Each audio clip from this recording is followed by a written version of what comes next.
Welcome to our special Community Spotlight series here on Business RadioX, where we are talking to business leaders in our community and supporting them during this very unique time of the COVID-19 crisis.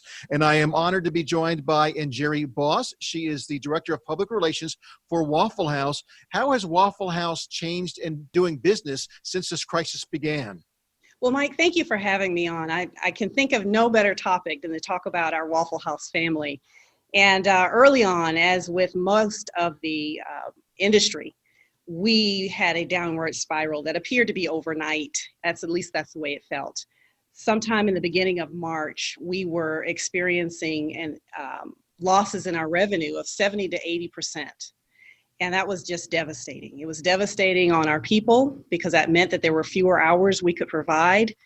We had to close stores. We had to shut down some shifts. So in all, over the last 7 weeks, I'd say we have closed down approximately 700 stores. They are temporarily closed. We lost some 28,000 associates around the country. And that was the most heartbreaking part of it, was to lose so many of our Waffle House family. And so what we've been doing since then is trying to turn around and figure out creative ways. And I have to give it to our operators out there in the field. They are extremely creative. We've done all kinds of things, from having pop-up restaurants in some places. We've sold groceries in the stores. We've done adopt a hero meals, where we've tried to allow the community to come back in a small way to say thank you to their first responders by providing a hot meal for them. Just all kinds of things that we have done to try and keep jobs available, keep revenue flowing, even though it was limited. Because, as you know, restaurants pretty much in all 25 of the states where we are located shut down dining for restaurants. And so we were limited to takeout only. And as a dining in concept restaurant, that was really devastating for us to try and figure out how were we going to recover.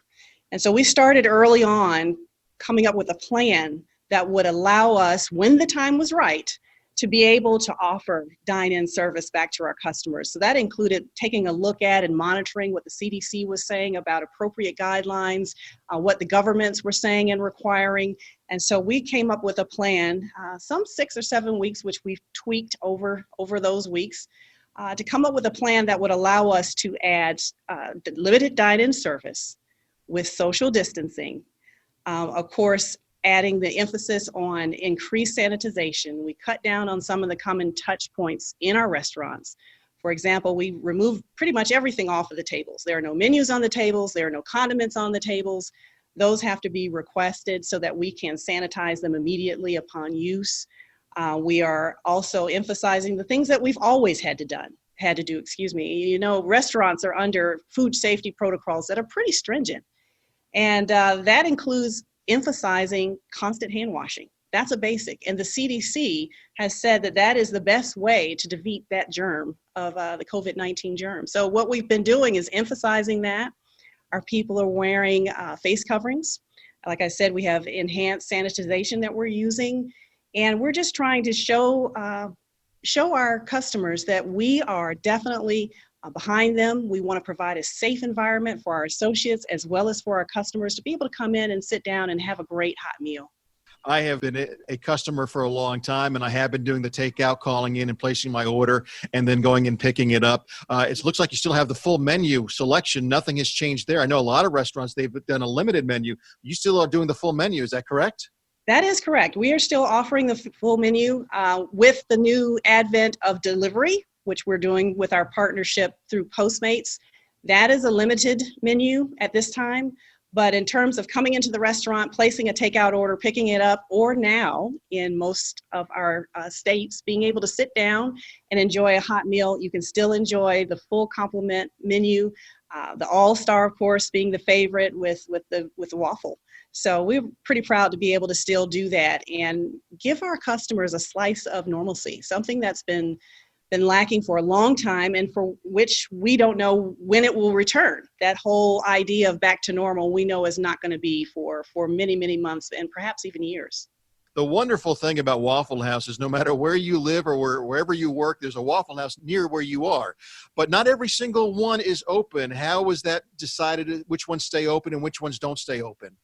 Well, like I said earlier, when the COVID-19 restrictions started coming down very rapidly at the beginning of March, we had to make some very difficult decisions. When the customer demand really pretty much dried up in a lot of areas, we had to decide whether we needed to close down some shifts in a store or close down the store altogether. And where the stores were closed, there simply were not customers to be able to maintain the business, to be able to keep the lights on. And so we made the decision to close those stores where it made sense and to try and funnel the business, such as it was at the time, to other stores, hoping that we could still maintain enough hours for people to work and for them to be able to make enough tips and for us to be able to make enough money to pay them every week and also pay all of our other expenses that go in running a restaurant. So if you see a restaurant that's still closed, that's pretty much an indication that the customer demand has not come back yet sufficiently to reopen that restaurant.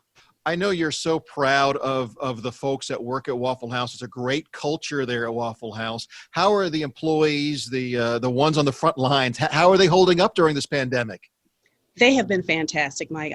I cannot say it enough. Our CEO is in the restaurants every day, and he remarks all the time of how being out in the restaurants just picks up his spirits. Our folks out there on the front lines have great attitudes.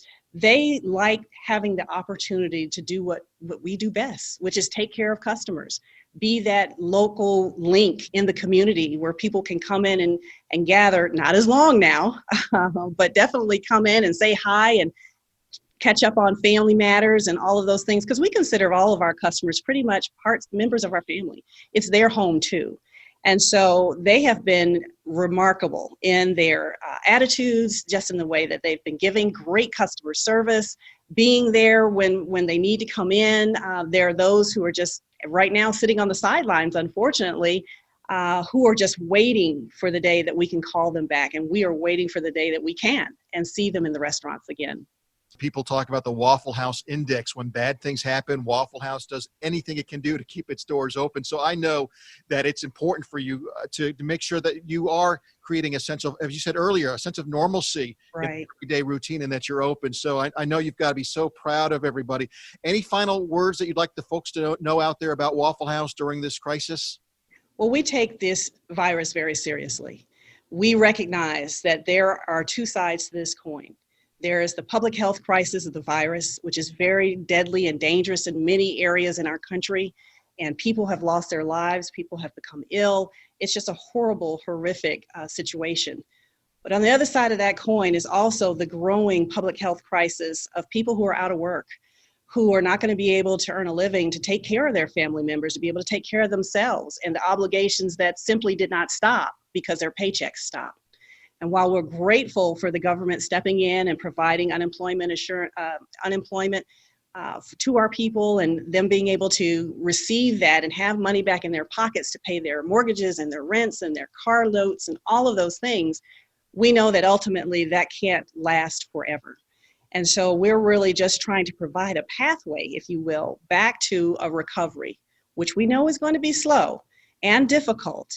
Definitely not going to go as quickly as the downslide did, but we definitely want our customers to know we're open. We're welcome them whenever they're ready to return, whether it's to take out, if they want to sit down for a couple of minutes and take a load off. You know, our food is great, hot off the grill, right at the table. So we are offering that for folks who are ready, willing, and able to come in and sit with us. But if they're not ready yet, just come on in and order to go or order delivery. That food is still great, and we wait for the day that we can welcome them back in the stores and they're comfortable and become a part of our family again, because we miss them. We miss them because that's what we do best, is take care of people and feed folks. That's what we do. Absolutely. Well, Najeri, thank you so much for joining us here on Community Spotlight. And thank you to your frontline workers for all they're doing to help serve us here in the community. We are so glad when we see those Waffle House doors open and can still have a little sense of normalcy in our everyday routine. Well, again, thank you, Mike, for having me on and having the opportunity to be able to share with your listeners that Waffle House is still here. And we're looking forward to the day when we can say Waffle House Index green. Jerry Boss, Director of Public Relations for Waffle House, joining us here on Community Spotlight on Business Radio X.